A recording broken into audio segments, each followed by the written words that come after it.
من الشیطان الرجیم بسم اللہ الرحمن الرحیم۔ آج ہم پڑھیں گے جد صحیح کے احوال۔ تو آپ لوگ سب سے پہلے جد صحیح یاد کریں کہ جد صحیح کسے کہتے ہیں۔ تو جد صحیح کے ہم احوال پڑھیں گے۔ جد صحیح مذکر اصل بعید کو کہتے ہیں، یعنی جس کا میت سے رشتہ جوڑنے میں مؤنث کا واسطہ نہ ہو، اس کو جد صحیح کہتے ہیں۔ مثلا دادا یعنی باپ کا باپ، یہ جد صحیح ہے۔ اور نانا ماں کا باپ، یہ جو ہے یہ جد فاسد ہے، کیونکہ اس کے ساتھ رشتہ جوڑنے میں عورت کا واسطہ آیا، تو اس لیے اس کو جد فاسد کہتے ہیں۔ اور جد صحیح باپ کے باپ کو یا دادا کے باپ کو یا پردادا کے باپ کو جد صحیح کہتے ہیں۔ اور جس کا رشتہ جوڑنے میں عورت کا واسطہ ہو تو اس کو جد فاسد کہیں گے۔ یہاں تک سمجھ آئی؟ ابھی جد فاسد ابھی یہ جد فاسد، ہاں۔ ابھی جد صحیح کے 4 احوال ہے۔ جد صحیح کے کتنے احوال ہے؟ جد صحیح کے 4 احوال ہے۔ 3 حالتیں بالکل وہی ہے جو باپ کے ہے۔ اگر آپ لوگوں نے یاد کی ہے، میں دوبارہ ریپیٹ کروں گا، وہی حالت ہے، لیکن ہم جد کے اوپر اس کو تطبیق کریں گے، امپلیمنٹ کریں گے جد کے اوپر جو پہلے باپ کو پڑھے تھے۔ حالت نمبر 1، اگر میت نے دادا کے ساتھ اس کا باپ بھی موجود ہو تو دادا ساقط ہو جائے گا، اس لیے کہ باپ کا رشتہ میت سے قریب ہے، اور وراثت کا قاعدہ یہ ہے کہ اقرب کے ہوتے ہوئے ابعد ساقط ہوتا ہے۔ اس طرح دادا کی وجہ سے پردادا محروم ہوگا۔ آسان الفاظ میں یہ ہے، مثلا ایک شخص مر گیا، اس کا باپ بھی زندہ ہے اور اس کا دادا بھی زندہ ہے۔ اگر اس کا باپ زندہ ہے تو دادا یہاں پر ساقط ہو جائے گا، کیونکہ وراثت میں قاعدہ یہ ہے کہ باپ کے ہوتے ہوئے دادا ساقط ہو جاتا ہے، دادا کے ہوتے ہوئے پردادا ساقط ہو جاتا ہے، پردادا کے ہوتے ہوئے دادا جو ہے وہ ساقط ہو جاتا ہے۔ اس طرح اوپر جاتے جائیے۔ مثلا ایک شخص ہے اور وہ مر گیا، اس کا دادا بھی زندہ ہے اور اس کا باپ بھی زندہ ہے، یہاں پر اس کا اور کوئی وارث نہیں ہے، تو یہاں پر دادا یہ باپ جو ہے عصبہ محضہ ہوگا۔ اس کا کل میراث 1 لاکھ روپیہ ہے، تو باپ کو 1 لاکھ روپیہ ملے گا، کیونکہ باپ یہاں پر عصبہ محضہ ہے، اور دادا جو ہے وہ ساقط ہو جائے گا، کیونکہ وراثت کا قاعدہ یہ ہے کہ قریب کے رشتہ دار کے ہوتے ہوئے دور کا رشتہ دار ساقط ہو جاتا ہے۔ یہاں تک سمجھ آ گیا؟ ٹھیک ہے، جی جی جی جی۔ حالت نمبر 2، اگر باپ نہ ہونے کی صورت میں، مثلا اگر باپ نہ ہونے کی صورت میں دادا کے ساتھ میت کی مذکر اولاد، یعنی صرف مذکر اولاد، بیٹا پوتا پڑپوتا نیچے تک ہو تو دادا کو سدس ملے گا، یعنی چھٹا حصہ ملے گا۔ دوبارہ آسان الفاظ میں، ایک شخص مر گیا، اس کا باپ نہیں ہے، صرف اس کا دادا بھی زندہ ہے اور اس کے ساتھ اس کا بیٹا بھی زندہ ہے، مثلا اس کی اولاد بھی ہے، چاہے وہ مذکر اولاد ہو یا مؤنث اولاد ہو، تو باپ کو دادا کو یہاں پر چٹا حصہ ملے گا، فقط چٹا حصہ ملے گا، اس کے ساتھ اور کوئی بھی اس کو حصہ نہیں ملے گا۔ تعریف سمجھ آ گئی؟ بولو نا، تعریف سمجھ آ گیا؟ ٹھیک ہے، جی جی۔ ہاں، ابھی اس کو میں مثال کے ذریعے فٹ کرتا ہوں، دوبارہ بھی تعریف بتاتا ہوں۔ مثلا ایک شخص مر گیا، اس کا باپ بھی نہیں ہے لیکن اس کا دادا زندہ ہے، اور اس شخص میت کی اپنی مذکر اولاد یا مؤنث اولاد دونوں موجود ہے، لیکن اس میں مذکر اولاد کا ہونا، نر مادہ کا ہونا ضروری ہے، تو دادا کو یہاں پر چٹا حصہ ملے گا۔ مثلا اس حالت کو ذوی الفروض مطلق کہتے ہیں، ٹھیک ہے، اس حالت کو فرد مطلق، اور دادا کو اس حالت میں ذوی الفروض محض کہا جاتا ہے۔ مثلا ایک شخص مر گیا اور اس کا کل میراث جو ہے 6 لاکھ روپیہ ہے، اس کا باپ زندہ نہیں ہے لیکن دادا زندہ ہے، اس کے ساتھ اس کا بیٹا بھی ہے، تو باپ کو یہاں پر چھٹا حصہ ملے گا. چھٹا حصہ کیسا ملے گا؟ کیونکہ یہاں پر باب عصبہ ہے، اس کی اولاد بھی ہے، مذکر اولاد بھی ہے. تو 6 لاکھ میں سے ہم 1 لاکھ روپیہ جو ہے وہ کس کو دیں گے؟ باپ کو دیں گی. اور بقایا 5 لاکھ روپیہ بیٹی کو ملے گا. یا دوسرا مسئلہ، مثلا دادا کو ملیں گے. دادا میرے منہ پہ باب آ گیا. دادا کو ملیں گے کیونکہ باپ تو یہاں نہیں ہے نا. الجد کل اب، دادا بھی باپ ہی کی طرح ہوتا ہے. دوسرا مثال سمجھیے، مثلا ایک شخص مر گیا اور اس کا بیٹا نہیں ہے لیکن بیٹی کا بیٹا ہے. بیٹی کا بیٹا ہے، ٹھیک ہے، یاد رکھو، بیٹی کا بیٹا ہے. باپ بھی زندہ نہیں ہے لیکن دادا ہے. تو یہاں پر بھی دادا کو چھٹا حصہ ملے گا کیونکہ میت کا اپنے مذکر اولاد یا اولاد کی اولاد زندہ ہے. تو باپ کو یہاں پر چھٹا حصہ ملے گا. مثلا ایک شخص مر گیا، اس کا باپ بھی زندہ نہیں ہے، اس کا بیٹا بھی زندہ نہیں ہے، لیکن اس کا جو نواسا ہے وہ زندہ ہے. تو باپ کو چھٹا حصہ ملے گا اور اس کا ملاک 6 لاکھ روپیہ ہے. تو 1 لاکھ روپیہ دادا کو ملے گا، بقایا 5 لاکھ روپیہ ہے اس کو نواسے کو ملے گا کیونکہ یہاں پر اس کا نواسا زندہ ہے اور وہ مذکر اولاد کی اولاد ہے. حالت نمبر 3. جی آگے سبق شروع کرتے ہیں. ابھی ہم باپ کی تیسری حالت پڑھیں گے. اگر میت نے اپنی دادا کے ساتھ باپ کے بجائے، یعنی اس کا میت ہے، اس کا باپ زندہ نہیں ہے، دادا ہے، اور یہاں پر بیٹا نہیں ہے، صرف فقط مؤنث اولاد ہے، صرف مؤنث اولاد ہے، چاہے وہ ایک بیٹی ہو یا زیادہ بیٹی ہو، چاہے پوتی ہو، پڑ پوتی ہو یا سکڑ پوتی ہو نیچی تک. تو دادا کو یہاں پر سدس چھٹا حصہ بھی ملے گا اور یہاں پر دادا عصبہ بھی ہوگا. دوبارہ تعریف سن لیجئے. اگر میت نے اپنی دادا کے ساتھ، یعنی باپ کے بجائے صرف اس کا دادا زندہ ہے، باپ مر گیا، صرف فقط مؤنث اولاد چھوڑی ہے، چاہے وہ ایک بیٹی ہو یا زیادہ بیٹی ہو، چاہے ہو بیٹی یعنی پوتی پڑ پوتی نیچی تک ہو، تو دادا سدس پانے کے ساتھ عصبہ بھی ہوگا. مثلا ایک شخص مر گیا اور اس کا دادا بھی زندہ ہے اور اس کا ایک بیٹی ہے، اس کا کل میراث 6 لاکھ روپیہ ہے. اگر بیٹی ایک ہو تو اس کو تو آدھا حصہ ملتا ہے نا. تو 6 لاکھ کا آدھا 3 لاکھ روپیہ آتا ہے. 3 لاکھ روپیہ بیٹی کو ملے گا اور 6 لاکھ روپیہ کا چھٹا حصہ 1 لاکھ روپیہ آتا ہے. 1 لاکھ روپیہ دادا کو ملے گا کیونکہ یہاں پر دادا ذوی الفروض بھی ہے. 1 لاکھ روپیہ اس کو عصبہ ہونے کی حیثیت سے مل گیا.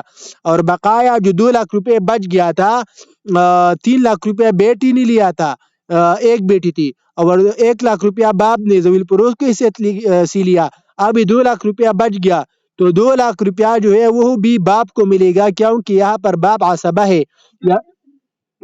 دادا کو ملے گا، میرے منہ سے باپ آتا ہے، دادا کو ملے گا کیونکہ یہاں پر دادا عصبہ ہے.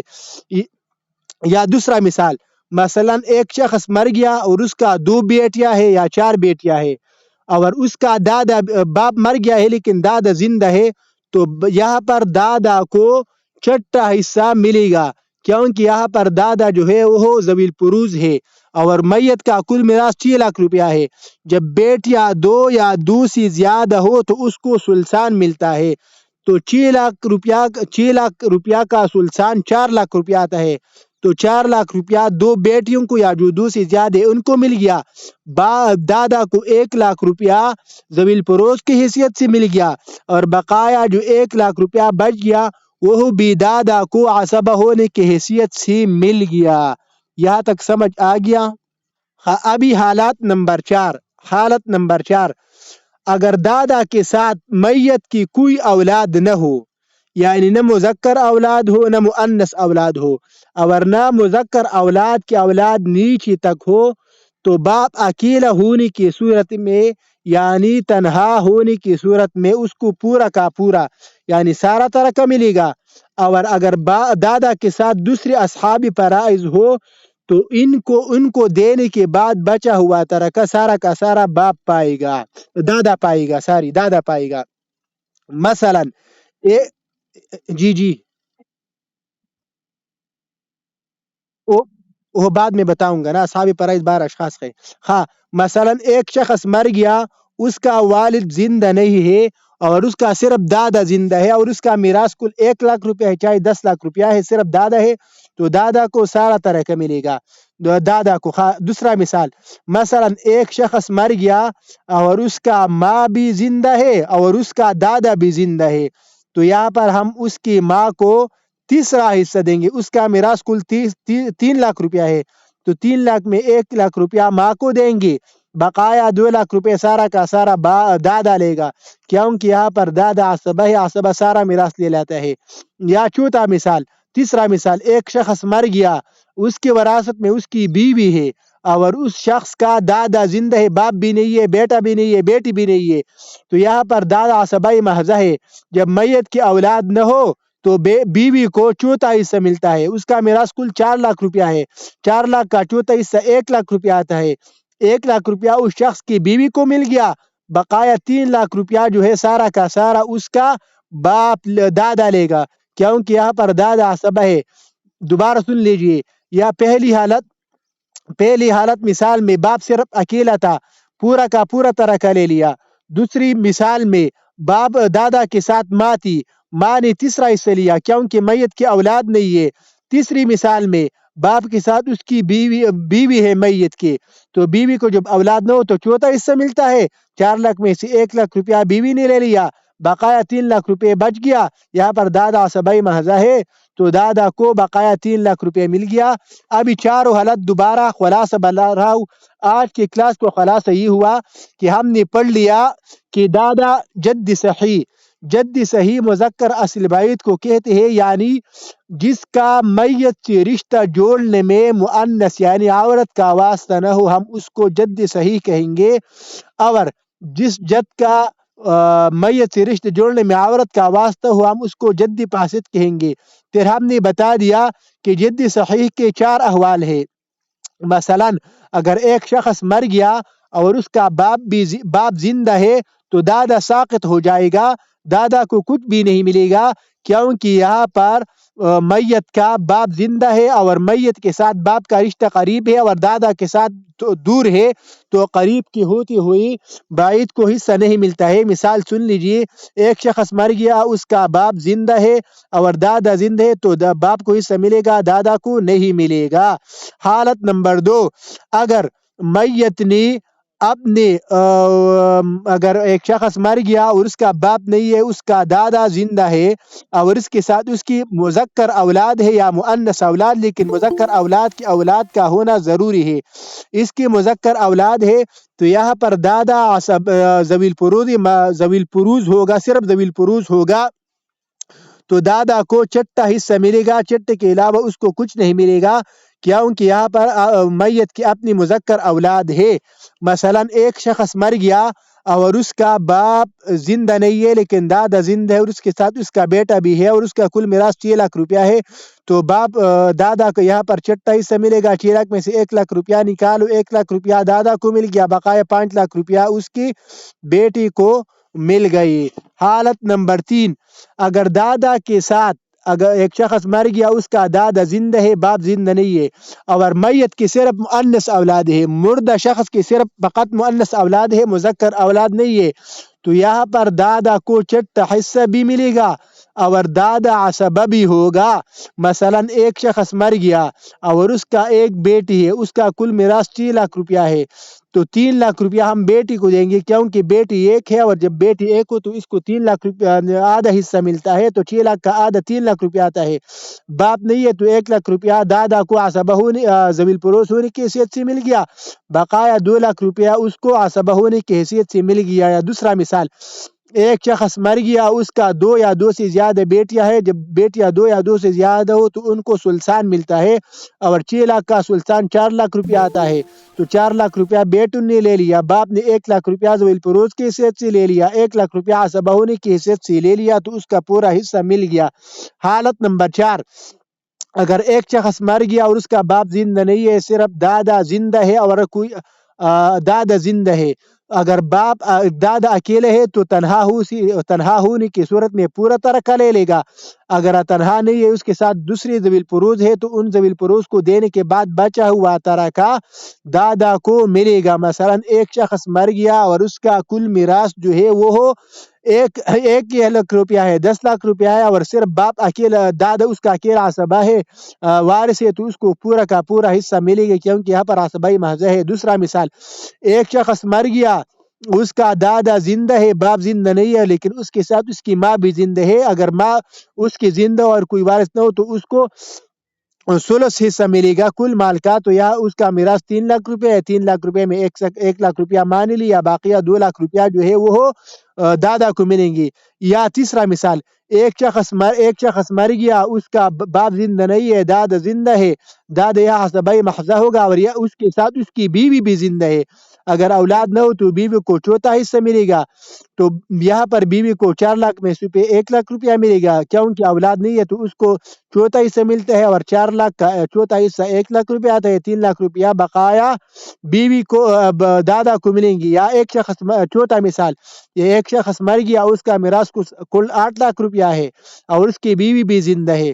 تو باپ کو یہاں پر عصبائی محض ہے، بیوی کو دینے کے بعد بچا ہوا سارا ترکہ دادا لے گا. تو 8 لاکھ میں سے 2 لاکھ روپیہ بیوی کو ملیں گے، کیونکہ 8 لاکھ کا چوتھا حصہ جو ہے وہ 2 لاکھ روپیہ آتا ہے، اور بقایا 6 لاکھ روپیہ سارا کے سارا دادا کو ملیں گے، کیونکہ یہاں پر وہ عصبائی محض ہے. یہاں تک